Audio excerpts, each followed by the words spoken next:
I said in a quivering voice. Whisker looked at me like I had bees in my brain. You do? He took a step closer to me, keeping his gaze still. Yeah. I felt like a liar. I didn't actually know where the kit was. I just don't want them to be disappointed in me. A kit rushed out from the crowd and bounced towards me. Is my sister okay? The kit mewed. I bit my lip and looked off the side apprehensively. I didn't even know what kit he had stolen or paid attention to that till now. Yeah, she's okay. The leader bursted off from the side and stopped in his tracks once he had saw me, head and tail up high as usual. Well, where is she then? He asked, his eyes darted right towards mine. I could tell he wasn't gonna wait long for a response. I stopped following the wolf near 4 trees. The clan stared at me, then suddenly a voice started yelling. Wolf? A wolf took my baby? The voice was from a she-cat I recognized, Mudfern. She had just recently moved to the nursery and became a queen, and now her kit was stolen. For what StarClan knows, the kit might even be dead.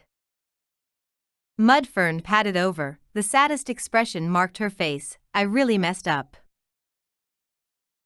I'm so sorry, Mudfern. The plump she-cat whipped her head towards me. Some warrior you are. My kit is missing because your mouse brain didn't get her. This is all your fault. She hissed, her claws slightly unsheathed. Please don't tell me you're gonna try and attack me. I stepped back and stared at the queen. My gaze didn't budge, my head lifted up a bit higher as I looked down upon her.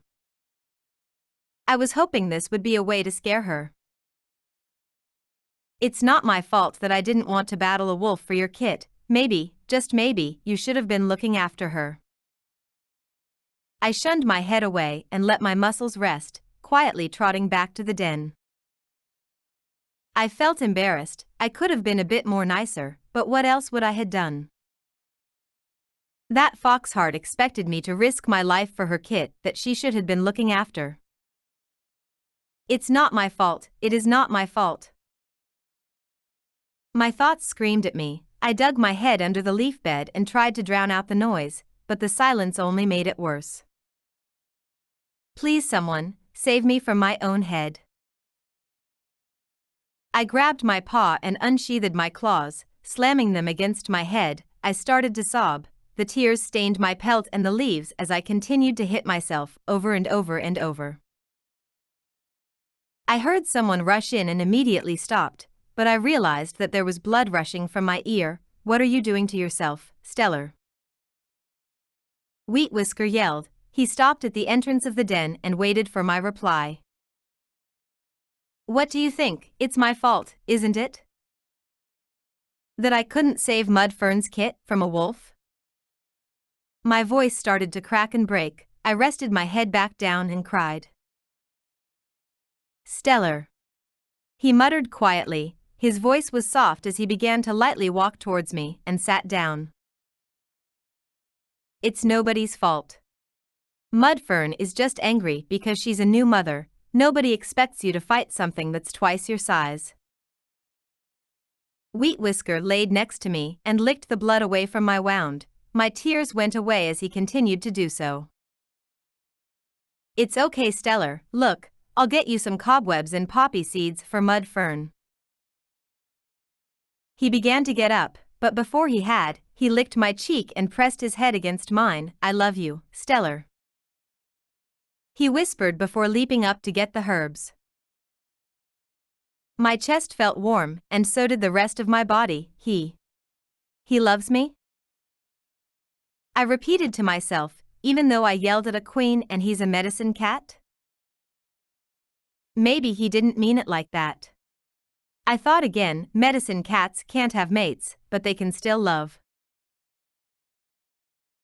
Hey, maybe that's why I'm not a medicine cat. I couldn't be able to take not being able to have a mate, despite even though I don't have one of my own at the moment.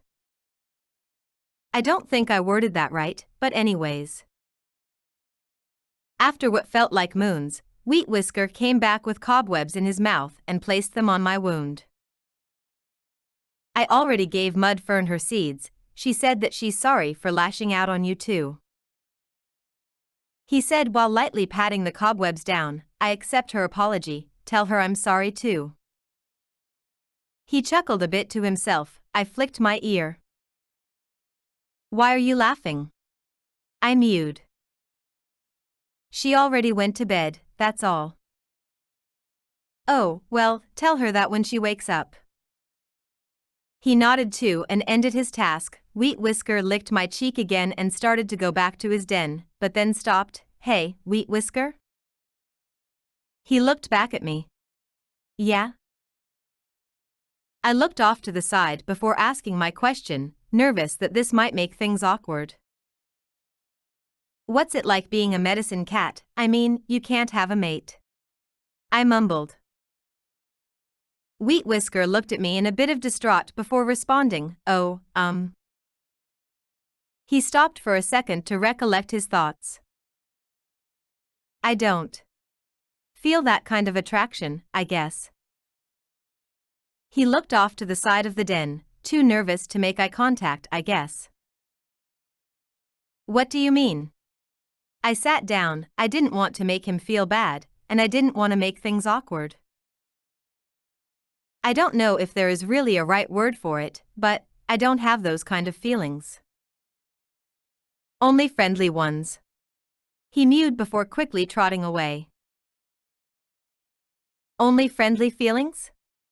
I got comfy in my nest and resumed thinking about what Wheat Whisker had told me, and fell asleep back into my bed again, hoping for a better start of the day.